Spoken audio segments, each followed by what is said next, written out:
پہلے بھی سرزمین برصغیر پاک و ہند میں پہنچ چکا تھا، بلکہ صحیح روایات میں تو صحابہ کرام کے آخری دور میں، بلکہ بعض عربی کتابوں میں بھی یہ بات موجود ہے کہ ہندوستان کے بعض افراد خود نبی اکرم صلی اللہ علیہ وسلم کی زیارت سے بھی مشرف ہیں، جس طرح کے الاصابہ فی تمییز الصحابہ میں باقاعدہ طور پر ان کے تذکرے موجود ہیں، سبحان اللہ۔ اور بعض ایسے افراد بھی ہوئے ہیں جنہوں نے یہ شق قمر کا واقعہ اس کی تصدیق کے لیے عرب کی سرزمین کا سفر بھی باقاعدہ طور پہ کیا، اور بعض ایسے افراد بھی ہوئے ہیں جنہوں نے حضور نبی اکرم صلی اللہ علیہ وسلم کو بچپن میں بھی دیکھا ہے، اور پھر جا کے سرزمین مدینۃ المنورہ میں بھی سرکار کا دربار دیکھا۔ لیکن یہ حضرت داتا گنج بخش علی حجویری رضی اللہ تعالیٰ عنہ جب تشریف لائے ہیں تو پھر آپ کی آمد کی وجہ سے اور آپ کے فیض کی وجہ سے اسلام کا جو سورج ہے قریب قریب پورے ہندوستان میں پھیل گیا ہے، سبحان اللہ۔ اس کی کرنیں اور اس کے فیوز و برکات۔ مشہور روایات کے مطابق 400 ہجری کے قریب آپ کی ولادت باسعادت، بعد نے 401 ہجری کا قول کیا ہے اور بعد نے 403 ہجری کا قول کیا ہے۔ قریب قریب 63 برس کے قریب آپ نے عمر مبارک پائی، اور آپ کے وصال کی جو تاریخ ہمارے ہاں ہے وہ 465 ہجری۔ حضور داتا گنج بخش علی حجویری رضی اللہ تعالیٰ عنہ کو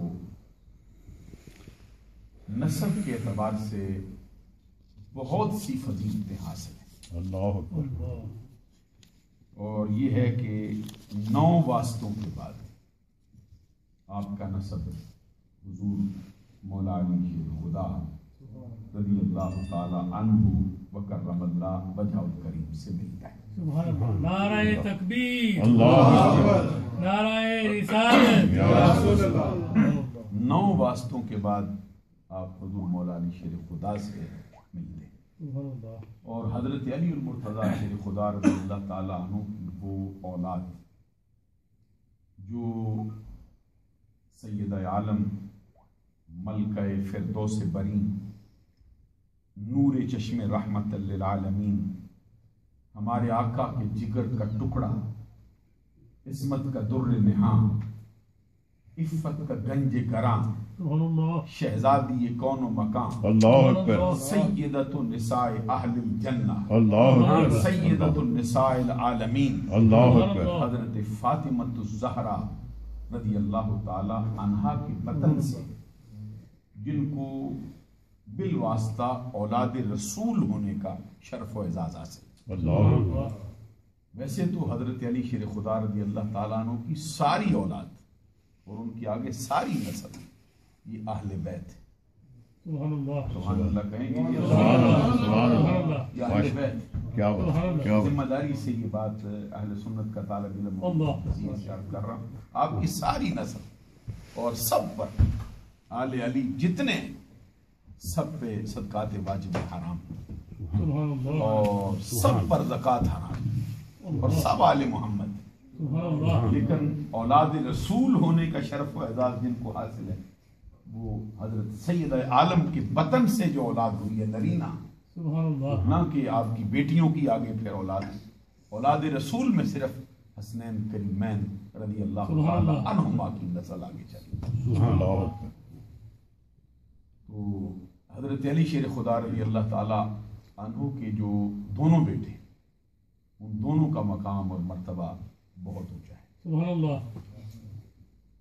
نواسہ رسول، جگر گوشہ بطول، شہزادہ گلگوں کبا، راکب دوش مصطفیٰ، نور نظر حیدر کرار، حضرت امام حسین رضی اللہ تعالی عنہ کے تذکرے دن رات ہم سنتے رہے۔ سبحان اللہ۔ حضور نبی اکرم صلی اللہ علیہ وسلم نے ان کے لیے نماز کا سجدہ لمبا فرمایا، اللہ حضور نبی اکرم صلی اللہ علیہ وسلم نے ان کے لیے رسی اپنے دانتوں میں دبا کے دوسرا سرا ان کے ہاتھ میں دیا، اور یہ بھی داتا گنج بخش علی حجویری نے کشف المعجوب میں نقل کیا ہے۔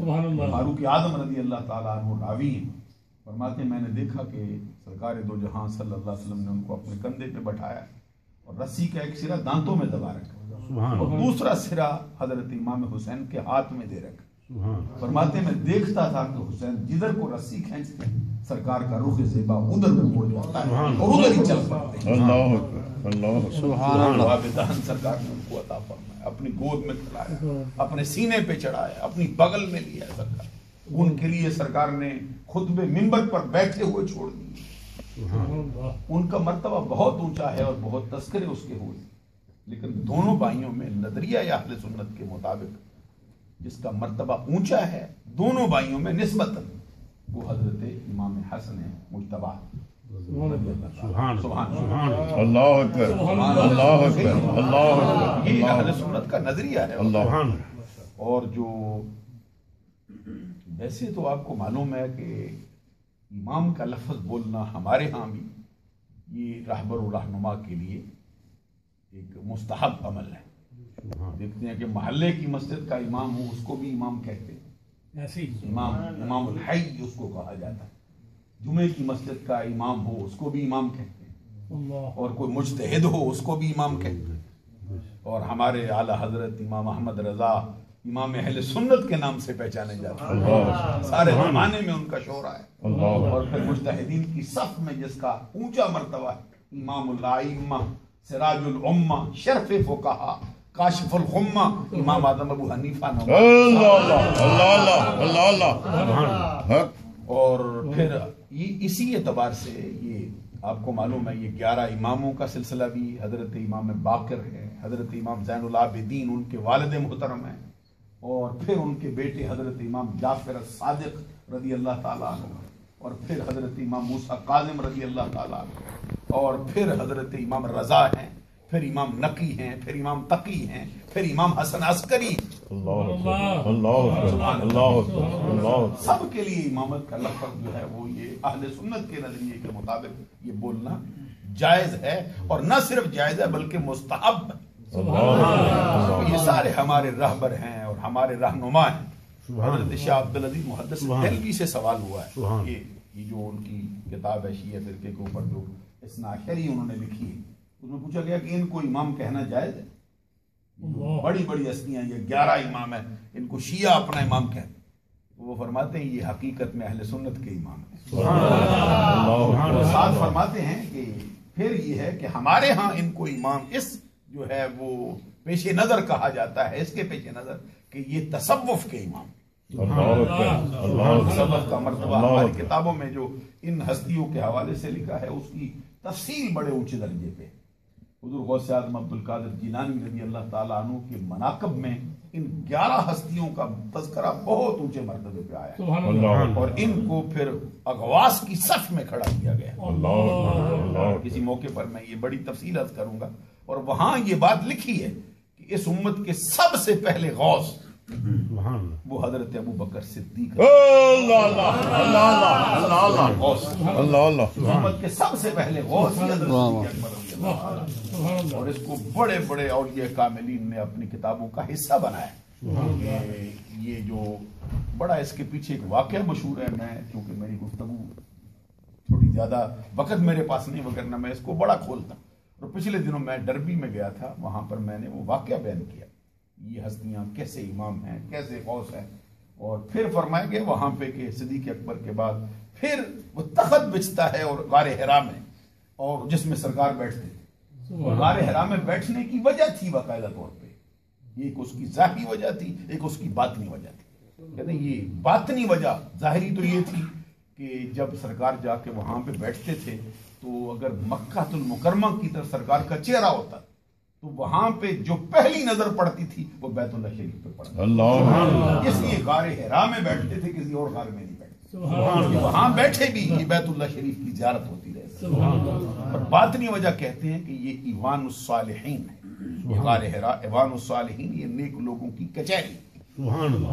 نیک لوگوں کی کچہری ہے وہاں پہ کہتے ہیں نبی اکرم صلی اللہ علیہ وسلم کے ظہور سے پہلے وہاں فرشتوں کی کچہری لگتی تھی سبحان اللہ اور وہ پوری کائنات کا نظام سنبھالتے تھے. سبحان اللہ اللہ لیکن جب سرکار دو جہاں صلی اللہ علیہ وسلم کا ظہور ہوا ہے پھر فرشتوں کی ڈیوٹی ختم ہو گئی ہے, پھر امت محمدیہ کو یہ مرتبہ اور ہوتا کیا ہے کہ وہاں پہ ایک تخت بچتا ہے اور اس تخت کے اوپر اس امت کا غوث بیٹھتا ہے. اللہ دو اس کے وزیر ہوتے ہیں, ایک اس کے دائیں بیٹھتا ہے ایک اور اس کے بائیں بیٹھتا ہے. سبحان اللہ لکھا ہے وہاں پہ یہ بات درج ہے کہ عام طور پر دنیاوی امور میں جو بڑا وزیر ہوتا ہے وہ دائیں جانب بیٹھتا ہے اور اس سے چھوٹا بائیں جانب بیٹھتا ہے, لیکن یہاں کیا تھا جو بڑا ہوتا ہے وہ بائیں جانب بیٹھتا ہے, جو چھوٹا ہوتا ہے وہ دائیں جانب بیٹھتا ہے. اللہ وجہ کیا ہے, کہتے ہیں یہ دل کا معاملہ ہے سبحان اور اللہ دل بندے کے بائیں جانب ہوتا ہے, اسی لیے اس کو بائیں جانب بٹھایا جاتا ہے. نبی اکرم صلی اللہ علیہ وسلم کی امت میں سب سے پہلا بندہ جو اس تخت پہ بیٹھا ہے وہ پروانہ چراغ مصطفیٰ, یار غار مصطفیٰ, یار مزار مصطفیٰ, مزاج شناسہ نبوت, منبع جود و سخا حضرت ابو بکر صدیق رضی اللہ عنہ. ان کے بعد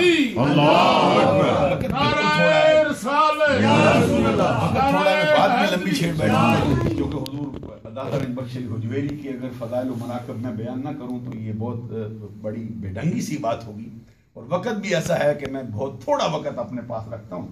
تو یہ میں عرض کرنا چاہتا ہوں صدیق اکبر رضی اللہ تعالیٰ عنہ کے بعد پھر اس تخت پہ جو غوث بن کے بیٹھا ہے وہ حضرت فاروق اعظم رضی اللہ تعالیٰ سبحان اللہ اب کہنے والی یہ ہستیاں ہیں, کوئی ان کا یہ مرتبہ نہیں جیسے بندے بولتے رہتے. معلوم ہوا کہ یہ ظاہر کے بھی بادشاہ ہیں اور باطن کے بھی بادشاہ بنا ہے. میں صرف ظاہری ان کو فیض ملا ہے, باطن کا ان کا فیض ہی نہیں. یہ کبھی آپ ان کو جو صوفیہ کا میدان ہے اور صوفیہ کی تعلیمات ہیں پھر پڑھیں کہ ان ہستیوں نے فاروق اعظم نے بیعت کا سلسلہ جاری کیوں نہیں کیا, اس کی وجہ کیا ہے. سبحان اللہ پیکر شرم و حیا آئینہ جمال مصطفیٰ, جن کے نکاح میں سرکار نے اپنی 2 بیٹیاں عطا فرمائی ہیں اور دوسری کے وصال کے وقت یہ فرمایا رب نے 40 دی ہوتی ساری تیرے نکاح میں دیتا. تیسرے نمبر پر جو اس تخت پہ غوث بیٹھا ہے وہ حضرت عثمان غنی رضی اللہ تعالیٰ اور باقاعدہ پھر ان کی جو مومنانہ فراست تھی, حدیث میں اس کے 20 نہیں سینکڑوں واقعات آئے کہ بندہ سامنے کھڑا ہوتا دل میں کوئی نیت, عثمان غنی اس پر بولنا شروع کر دیتے. سبحان اللہ وہ بندہ پوچھتا ہے کیا وہی اتری ہے آپ پہ, آپ نے جو بات شروع کر دی جس کے دل میں وہ بات تھی. وہ صحابی کہتے ہیں میں تو برداشت نہیں کر سکا. میں نے کہا وہی اترتی ہے سرکار کے بعد آپ پر, اتنے وثوق سے میرے دل کی بات پہ آپ کلام کرتے. آپ نے فرمایا نہیں, سرکار کے جانے کے بعد وہی تو منقطع ہو گئی ہے. اتقوا فراست المومن فانه ينظر بنور اللہ, میرے رب نے وہ مرتبہ دیا ہے اسی لیے میرے سرکار نے فرمایا مومن کی فراست سے ڈر کہ وہ اللہ کے نور سے دیکھتا ہے. ظاہر و باطن میں یکساں ان کو فیض دیا ہے. اور چوتھا غوث جو اس پہ یہاں اس تخت پہ بیٹھا ہے وہ حسن و حسین کے بابا, فاطمہ کے سر کے تاج, حضرت علی المرتضیٰ شیر خدا رضی اللہ عنہ. اور اس کے بعد 5ویں نمبر پر جو غوث بن کے بیٹھا ہے اس تخت پہ وہ امام حسن مجتبی رضی اللہ عنہ. اور پھر اس کے بعد 6 نمبر پہ جو بیٹھا ہے وہ حضرت امام حسین ہے. اور پھر اس کے بعد یہ آئمہ اہل بیت جن کا بھی میں نے اسماء گرامی جن کے میں نے گنوائے. تو میں ڈربی میں نے ایک تقریر کی, وہاں کے مولانا صاحب نے مجھے کوئی 4-5 ماہ کے بعد مجھے فون کیا کہ یہ بڑا واقعہ بیان کر گئے تھے, آپ ہمیں ملتا نہیں. میں نے کہا آپ کی لائبریری میں کون کون سی کتاب ہے. انہوں نے ایک حدیث کی کتاب کا نام لیا. میں نے کہا یہ وہ اسی کتاب میں. وہ سمجھتے تھے کہ میں ایسی کتابوں کا نام لوں جس میں ملے ہی نہ اس کو. یہ تصوف کا مسئلہ ہے, حدیث کی کتابوں میں کدھر آ گیا. میں نے کہا یہ بشیر القاری شرح صحیح بخاری جو آپ نے کتاب بیان فرمائی ہے اسی کے اندر یہ واقعہ من و عن موجود ہے, جا کے پڑھ کے دیکھیں. بعد میں انہوں نے مجھے پھر فون بھی کیا, وہ کہتے ہیں کہ جس طرح آپ نے بیان کیا تھا من و عن لفظ بلفظ اسی طرح لکھتے ہیں. کہتے ہیں واقعہ بیان کر جاتے ہیں بندے لیکن ایسا اشارہ ہوتا ہے درمیان میں کوئی ذکر ہو جاتا ہے. میں نے پہلی مرتبہ بندہ دیکھا جیسے لکھا ہے ویسا من و عن بیان کر گیا. میں نے کہا چلو یہ اللہ کا شکر ہے کہ جس نے یہ توفیق عطا فرمائی. تو میں یہ بات عرض کر رہا تھا, تو یہ ان کو بھی اب جو امامت کبریٰ ہے اس کی جو تعریف, ہم اپنی کتابوں کا تذکرہ تو اس مقام پر نہیں رکھتے, شیعہ کی کتابوں کے اندر جو امامت کبریٰ کی تعریف لکھی اس کے لیے ضروری ہے کہ وہ بندہ زمین پر حاکم ہو، خلافت کے امور سنبھالے، نظام سلطنت سنبھالے. تو اب معلوم ہو گیا کہ حسن مجتبی رضی اللہ تعالی عنہ پر امامت کی ہر تعریف صادق آتی ہے جو رکھی جائے، کیونکہ انہوں نے نظام حکومت بھی سنبھالا ہے اور خلافت بھی کی ہے. سبحان اللہ کہیں گے آپ. اس لیے میں کہتا امام حسن مجتبی حضرت امام حسین سے بھی افضل ہیں اور ان سے بھی اعلیٰ ہیں. یہ نظریہ اہل سنت. اور اعلیٰ حضرت امام احمد رضا رحمۃ اللہ علیہ نے یہ بات کی فتاوی رضویہ میں. وہ فرماتے قطبیت کا مرتبہ بہت لوگوں کو ملا ہے، لیکن قطبیت کبریٰ کا مرتبہ پوری امت محمدیہ میں صرف 3 بندوں کو ملا ہے. اللہ اکبر. چوتھا بندہ اس میں شامل ہی کوئی. اللہ اکبر. یہ اعلیٰ حضرت نے فتاوی رضویہ میں آپ اٹھا کے دیکھیے جلد نمبر 28 میں اس پر کلام کیا اور پھر ملا علی قاری کا حوالہ دیا. فرماتے یہ صحابہ کرام کے دور کے بعد سے لے کر قیامت تک پوری امت محمدیہ میں صرف 3 ہستیاں جو قطبیت کبریٰ کے مرتبے پر فائز ہوئی. وہ کون سی کہتے ہیں؟ ان میں سب سے پہلا نمبر حضرت امام حسن مجتبی رضی اللہ عنہ. اللہ اکبر. امام حسن اس قطبیت کبریٰ کے مرتبے پر فائز. ان کے الفاظ ہیں کان الحسن بن علی هو القطب الاکبر وسیدنا الشیخ السید سید عبد القادر جیلانی رضی اللہ تعالی عنہ هو القطب الاوسط والمہدی خاتمۃ الاقطاب. پہلے قطب جو قطب اکبر جن کو کہا جاتا ہے امام حسن مجتبی، اور دوسرے قطبیت کبریٰ کے مرتبے پر فائز ہونے والے حضرت غوث اعظم عبد القادر جیلانی، اور تیسرے حضرت امام مہدی ہیں جو خاتمۃ الاقطاب. ان کے علاوہ کوئی ہے ہی. اس پر اللہ تعالیٰ نے بخش الحجویری اس عرس کے موقع پر میں یہ بات عرض کرنا چاہتا ہوں. امام حسن مجتبی اب اس پر سوال اٹھایا ہے انہوں نے. فرماتے وجہ کیا ہے کہ ادھر 11 امام آئے، ان میں کوئی قطبیت کبریٰ کے مرتبے پر. سبحان اللہ. غور کریں نا، ائمہ اہل بیت جن کا اتنا مرتبہ ہے، حضرت امام زین العابدین سے لے کر امام حسن عسکری تک اتنا اونچا مرتبہ پا گئے، لیکن قطبیت کبریٰ کے مرتبے پر کوئی فائد نہیں ہوا. یہ 3 ہستیاں وہ سارے حسینی، امام علی مقام امام حسین رضی اللہ تعالیٰ عنہ کی نسل سے آئے، لیکن یہ تینوں حضرت غوث اعظم عبد القادر جیلانی بھی امام حسن کی نسل سے، اور حضرت امام مہدی بھی حضرت حسن کی نسل سے. آج جن کا تذکرہ ہو رہا ہے وہ بھی امام حسن کی نسل سے. غوث اعظم تو پھر بعد میں آئے ہیں. داتا گنج بخش علی حجویری کو تو 90 واسطے کے بعد